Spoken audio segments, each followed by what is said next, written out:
Welcome back to another lecture from organic chemistry. In this lecture, I'm going to go through how to name a bicyclic compound. When we say bicyclic, we're talking about two rings that they are fused to each other. And because we are dealing with two rings, we need to mention that we have two rings. And the way we say it, we use bi. So from now, anytime we say bi, that means we're talking about two rings. And then because it's cyclic, we will use cyclo in front of the name to say that is a cyclic compound.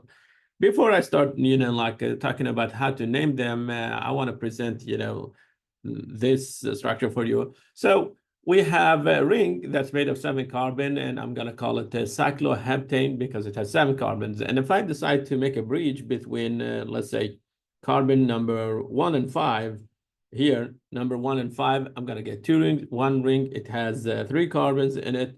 So this ring, it has 3 carbons. And the second ring, it has only 2 carbons there. But also, you have to include in your calculation that your bridge started from somewhere, started from 1 carbon and with another carbon. So we have 2 carbons there, and I'm going to highlight those 2 carbons. And you have 2 carbons here on this region. Okay. And it depends whether our bridge has another carbon in the middle or not. We might get a different cyclic compound. So first assumption, let's say we do not, okay, we do not have technically a bond, we do not have a carbon between number 1 and 5. So I'm simply gonna attach these two to each other. Okay, that's the first guess. Or we might get this. We might get a carbon, okay, 1 carbon bridging between number 1 and 5, and that carbon, okay, that carbon is supposed to be octet. So I'm going to write carbon here. Carbon clearly right now is not octet. In order to be octet, we'll need 2 more hydrogens. Okay, remember this carbon is sp3 hybridization, and the bond angle is supposed to be 109. So theta is supposed to be 109.5 degree. Or I can get actually more than, or I can have more than 1 carbon between 5 and 1 and 5. Let's say we have structured like that. And then I'm going to connect these two to each other. That means we have 2 carbons there, and 1 carbon is going to be here, and that's the second carbon. Of course, each carbon is going to have 2 hydrogen attached to it in order to be octet. Okay, so now I got, I got like 3 rings. I can say I have 3 rings, and one of them I have 3 carbons, the second 2, and the third one 2. When I say 3 ring, I mean the third ring is going to be this one. That's, you can say that's the third ring. And same story here. That's our third ring. Okay, how do we name them? Okay, so we are dealing with bicyclic alkane, and the formula, okay, and for cyclic compound, if it's a cyclic compound, and let's say if it's a cyclic, just for cyclic compound, the formula is going to be CnH2n, okay, and versus CnH2n2 H2 to n plus 2, which is the formula that we use for all K. Okay, so we have 2 hydrogens less when it comes to cyclic. And in this case, I have 3 rings. How do I name this compound? Okay.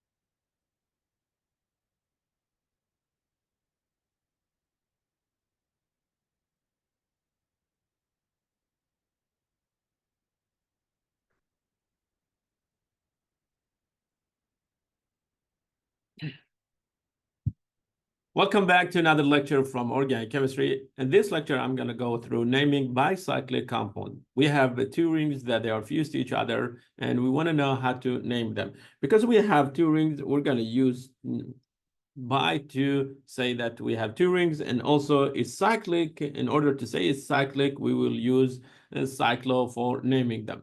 Okay. Question is, how do we get this, bicyclic compound? Okay, let's start with here. We have a ring, and that ring is cycloheptane because it has 7 carbons. If I decide to make a bridge between carbon number 1 and 5, I'm going to get 2 rings. And one ring, one of my ring, it will have 3 carbons in it, while the second ring is going to have only 2 carbons there. Okay, and remember, we do have a bridge, and this is going to be our bridge. And as you see, bridge started from carbon number 1 and ended with another carbon. And those 2 carbons, we call them bridge head. Okay, those 2 carbon, we call them bridge head. And so as you see here, we have 2 of them. And I need to add those to my total carbons and to write the full name of the compound. So don't forget those 2 carbons. Okay. Now, if I make a bridge between carbon number 1 and 5, I might have just a straight bridge, and there is nothing between carbon 1 and 5, and it will give me something like this. So say we decided to put the bridge here. Okay, nothing between 1 and 5, or we might get actually a bridge like this. There's a carbon there. There's a carbon bridging between number 1 and 5, and that carbon, I'm going to write it here. That one, it will be number 8 technically, and carbon is not acted, so it will have 2 hydrogen to be acted, and the hybridization for that carbon is going to be sp3. Okay, why? Because the bond angle here, bond angle or theta, supposed to be 109.5 degree. It's not going to be exactly 109.5. Why? Because it will be, a bit kind of like, under strain, and we will talk about it later. But okay, for now, just accept this one from me. That's a hybridization for it, for that carbon is sp3, and it's supposed to be, bond angle supposed to be 109, but it's not, it's a bit less. Okay. I can have more than 1 carbon. If you get more than 1 carbon, then you might get this. Okay, this structure. And so in this case, I have a carbon here and another carbon there. And those 2 carbon, in order to be acted, they will have 2 hydrogens attached to them. Okay, so as you see, if we have 1 or more carbon bridging between those 2 bridge heads, okay, what do I mean by bridge head? I'm talking about those 2 carbon number 1 and 5. Sometimes we call them bridge head, and I mentioned it before.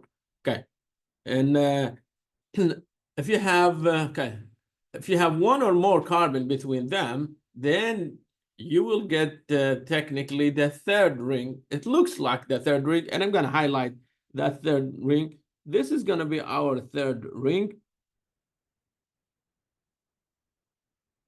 Okay. We want to know how to name such a compound. Okay, so let's start with this. Okay, start with counting number of carbons on each ring. Here I have 1, 2, 3. Okay, and second one I have 1 and 2, and the top one I have 3. So I'm gonna say I have bi. Okay, I have 2 rings. Okay, you can say this. Okay, let me move this one second. You can treat entire of this one as 1 ring. Okay, that's 1 ring. Yes, it's a bit tailed, and but still it's 1 ring. And the second one, okay, and the second one, it will be this, technically this part, and I'm gonna call it, and I'm gonna call them bi, because I have 2 rings technically. So I go bi cyclo. Next, I open the brackets, and I start from the biggest ring. The biggest ring, it has 3 carbons, so I'm gonna say 3 carbons, and then I put dot. And the second ring, it has 2 carbons. So I go 2. And next, what's the bridge? The bridge is going to be the last one that you write. Bridge, it has only 1 carbon, and then you say 1. Okay, so this one comes from the fact that we have only 1 carbon and behaving as a bridge. And then you close it. And next thing that I want you to do, add these two, add those 3 carbons to each other. So 3 plus 2 plus 1, that's going to give me 6 carbon until now. Okay, I'm not gonna say that's hexane. Why? Because we forgot to include those 2 carbon in our calculation. We did not include them yet. So I'm gonna add 2. Why 2? Because I have 2 bridge heads. Okay, I have 2 bridge heads and I need to add them. So if I add 2 to 6, that's going to give me 8. And I'm going to say octane. Okay, so by cyclo, brackets open, 3, 2, 1. This is the way you're going to read it from the biggest ring to the smallest one. Okay, another example. Okay, we have 2, 2. Where did I get the 2? 1, 2 here. Another 1, 1, 2. And our bridge, it has only 1. So here you go, 1 there. So I'm going to say I'm dealing with by cyclo, and then open brackets, right, 2 dots. Okay, 2 dots. And then our bridge, it has only 1. So we're going to say 1, close it. Okay, if I add those numbers, it will give me 5.